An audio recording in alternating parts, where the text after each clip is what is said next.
अब तक आपने देखा। तुम्हारे पति का नाम विभोर, स्वरूप चंद, कोयल। विभोर प्रभा और घनश्याम का बेटा नहीं, मनभरी और स्वरूप चंद का बेटा है। मेरी कसम खाकर कहिए कि विभोर आपका बेटा नहीं है। नहीं, आप नहीं बताएंगे। मैं माँ जी से जाके पूछूंगी कि सच क्या है। नहीं, हाँ, विभोर मेरा बेटा है। अब आगे।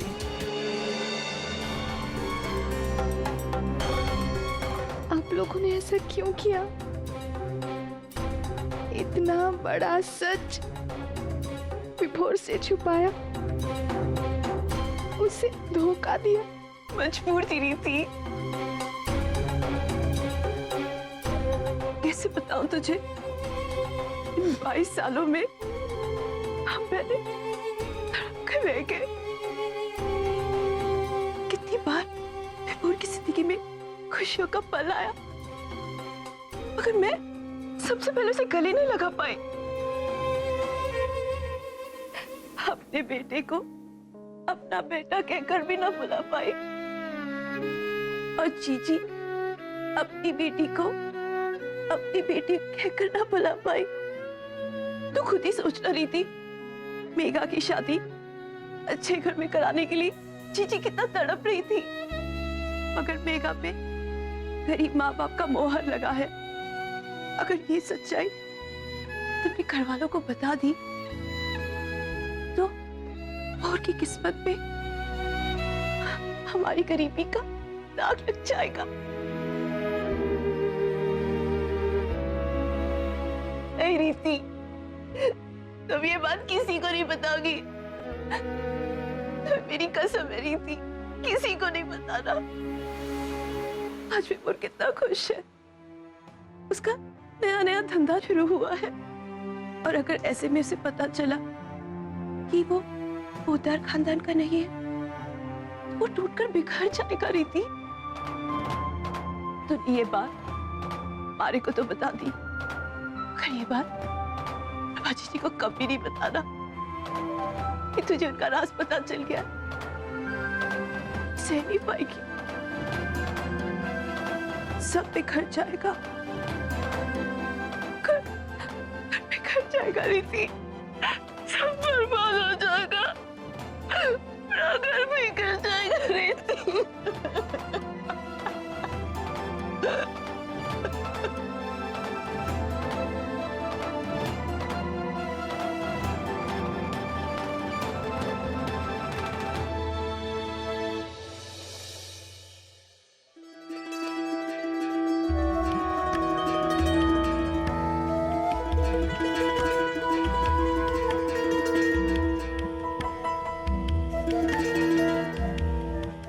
प्रीति, तुम अब तक तैयार नहीं हुई? वो माँ जी, आपसे कुछ बात करनी थी। हाँ, कर लेना, लेकिन कल। अभी पंडित जी आने वाले ना, विभोर के ऑफिस के उद्घाटन के लिए एक विशेष पूजा रखी है।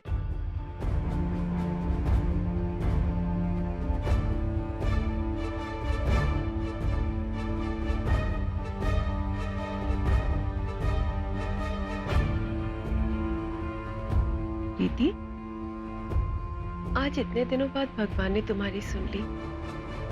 तुम्हें तो सबसे ज्यादा खुश होना चाहिए, लेकिन तुम्हारे चेहरे पे तनाव क्यों है?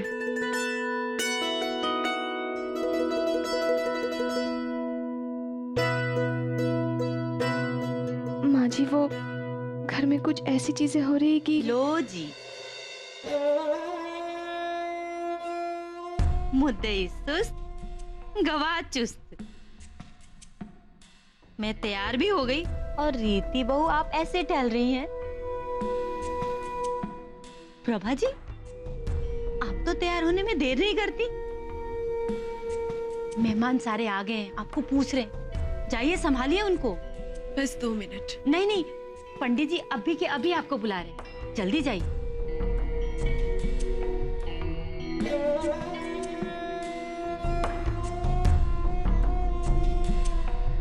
बाद में बात करती हूँ।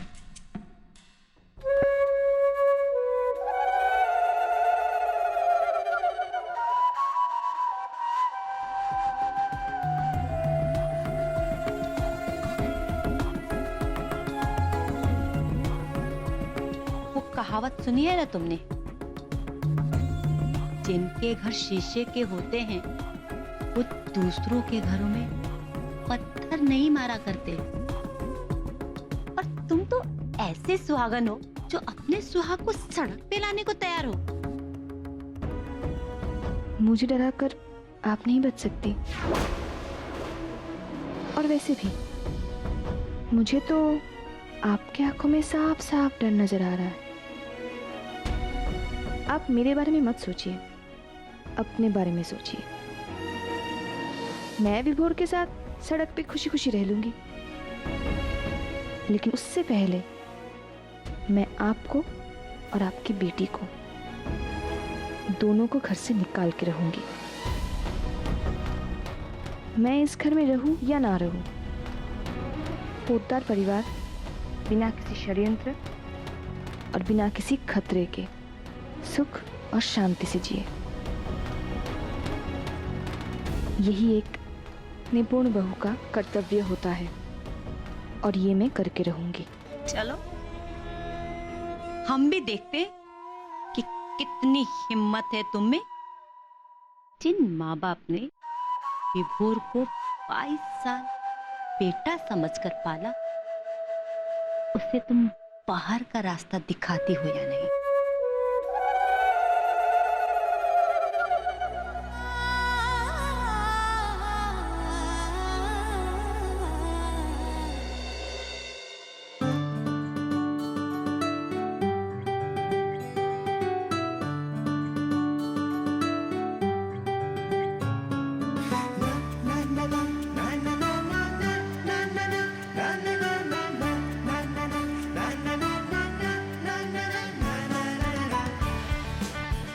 अब तो आंखें खोल दे। एक मिनट। सरप्राइज!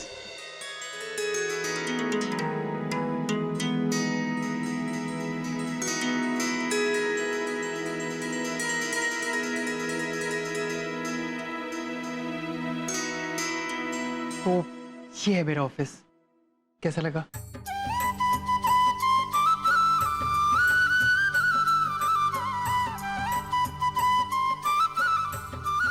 बस अब आप जल्दी से अपने शुभ हाथों से नारियल तोड़ के शुभारंभ कर दी।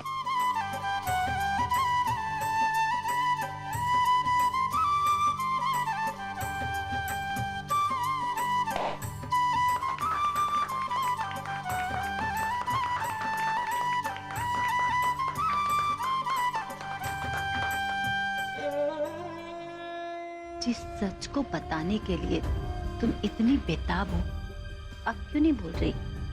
अब तो नारियल भी टूट गया, बोलो।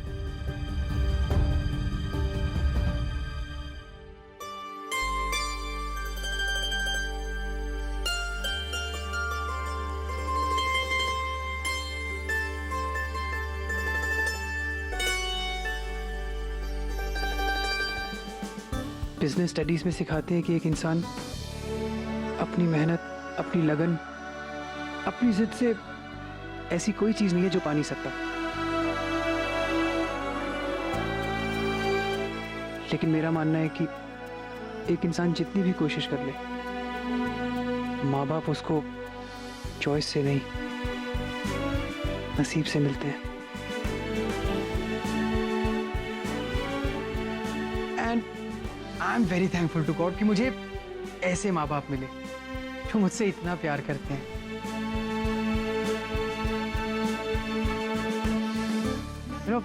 मैं प्रार्थना करता हूँ कि मुझे हर जन्म में ऐसे ही माँ बाप मिले।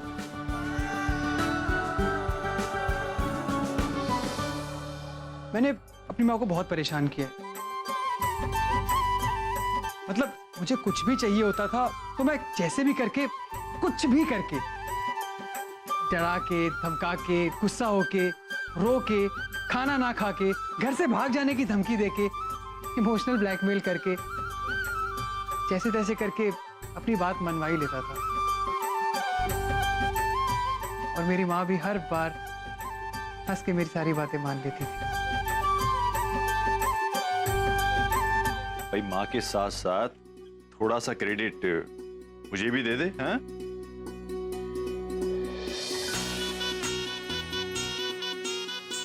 नहीं, मैं वो आपके बारे में बस बोलने वाला था। होता है।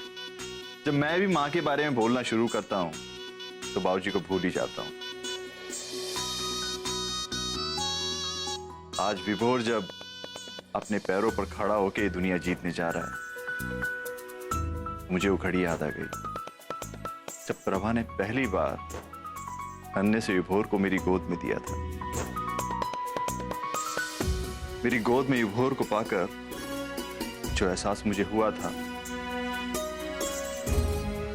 उसको मैं शब्दों में नहीं बता सकता।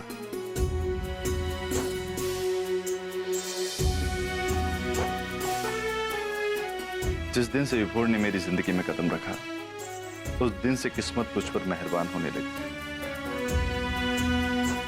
तेरे घर पे खुशियों ने दस्तक दी। मैं इतना बड़ा आदमी तो नहीं हूं, मगर जब भी अपनी बेटी की तरफ देखता हूं तो अपने आप को किस्मत वाला समझता हूं कि भगवान ने मुझे इतना अच्छा बेटा दिया।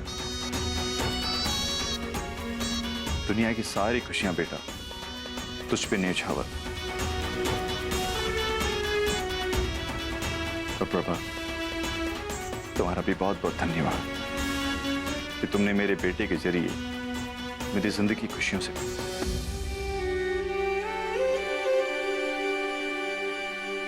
आप सब लोग विभोर को आशीर्वाद देने के लिए आए हैं। अगर भगवान से ये भी प्रार्थना करना कि मैं जब तक जीऊं विभोर मेरे साथ रहे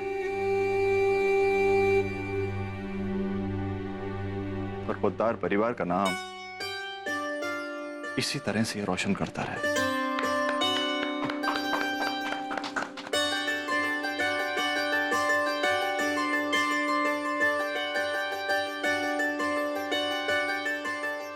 पापा, माँ, आप लोगों ने मेरे लिए जो भी किया है उसके सामने अगर मैं अपनी पूरी जिंदगी भी आपके कदमों में डाल दूं तो बहुत कम है।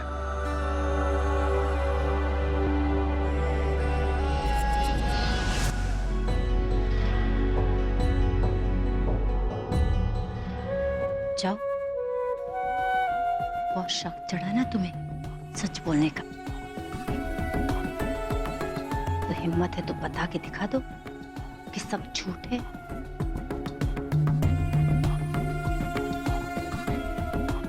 बता दो कि विभोर के रगों में पोद्दार परिवार का नहीं, उन्हीं के दुकान में काम कर रहे एक नौकर का खून दौड़ रहा है। बता दो।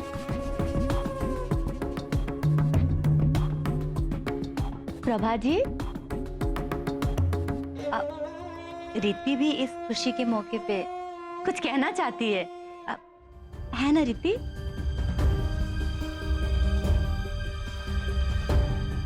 बोलो ना, क्या बोलना है तुम्हें? रीति, कह दो जो दिल में है।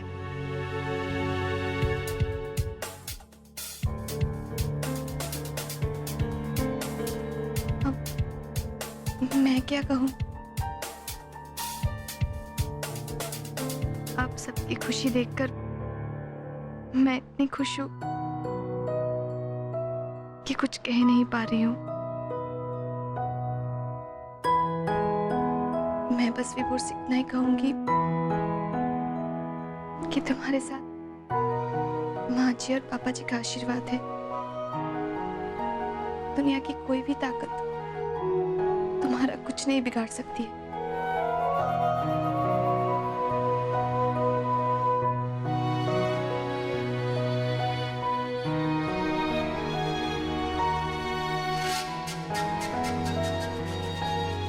ठाकुर जी तुम्हें दुश्मनों की बुरी नजर से बचा, हमेशा खुश रखे।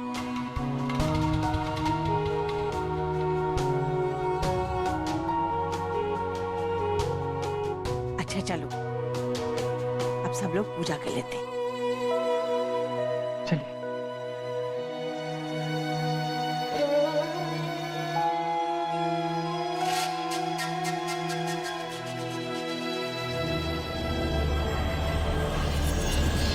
वाह, कितनी खूबसूरती से तुमने सच्चाई पे पर्दा डाल दिया। अब ये पर्दा ऐसे ही रहे तो अच्छा है। ना तुम दुनिया के सामने मेरी सच्चाई लाओगी, ना मैं तुम्हारी।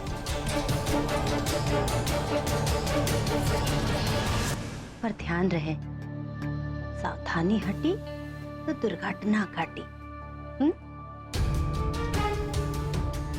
अगर मैं डूबी तो तुम्हें तो ले डूबूंगी ही, साथ में इस पुत्तार परिवार को भी ले डूबूंगी।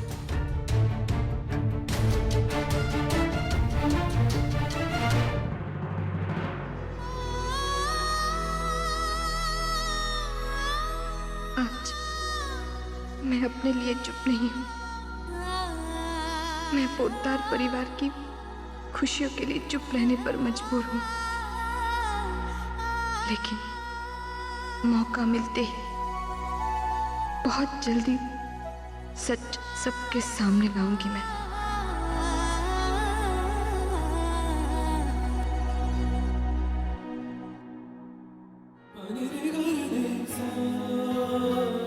हे भगवान, ये कैसी मुसीबत है। एक तरफ विभोर है जिनको अपनी जिंदगी का इतना कड़वा सच नहीं पता, और एक तरफ काजल दीदी जिनके खतरनाक इरादे के बारे में मुझे सब पता है, लेकिन फिर भी मैं चुप रहने पे मजबूर हूँ। अब आप ही मुझे कुछ रास्ता दिखाइए।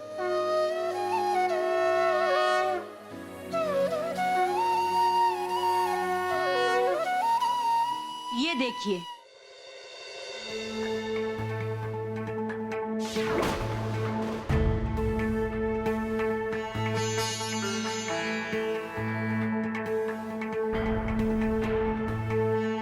पहले कांड फिर कर्म कांड।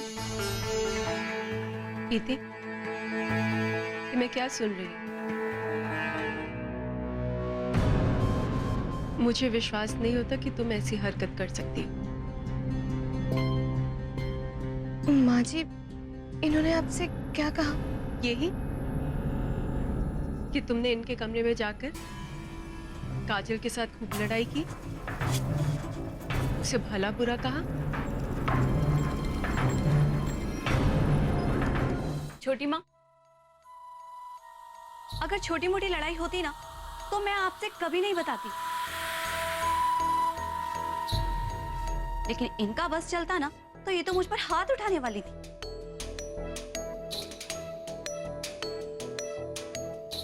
मैं तो डर ही गई थी, क्या कुछ नहीं कहा इन्होंने। अपने से पढ़ाई में, पैसे में, रुतबे में, सब में मुझे नीचा दिखाया। मुझ पर झूठा इल्जाम लगाया कि मैं विभोर भैया का बुरा चाहती हूँ। फिर मेरी सिंदूर की डिबिया उठाकर उसमें से सिंदूर हवा में उड़ाया और निकुंज को भला बुरा बोलने लगी।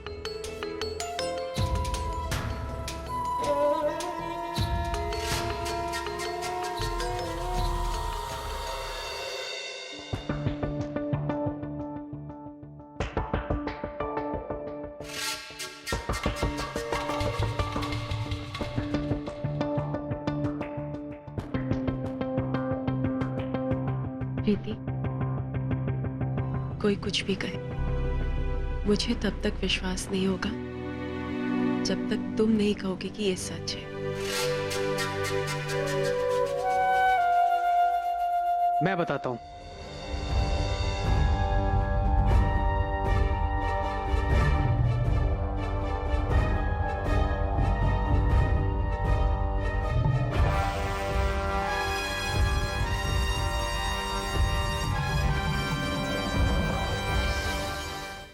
मैं बताता हूं मां कि सच क्या है।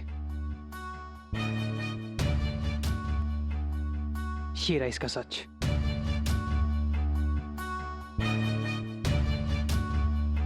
काजल भाभी जो बोल रही है वो सच है।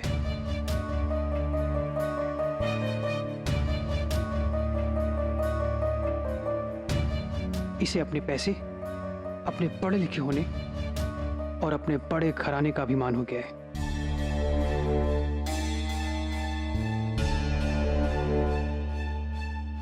अरे भैरवी जी का भी इस घर में वही औहदा है जो सीताराम जी का है, फिर ये इनकी इतनी बेइज्जती कैसे कर सकती है? बोलिए बड़ी देवरानी जी, सच बोलिएगा। आप मंदिर में खड़ी हो, झूठ मत बोलना।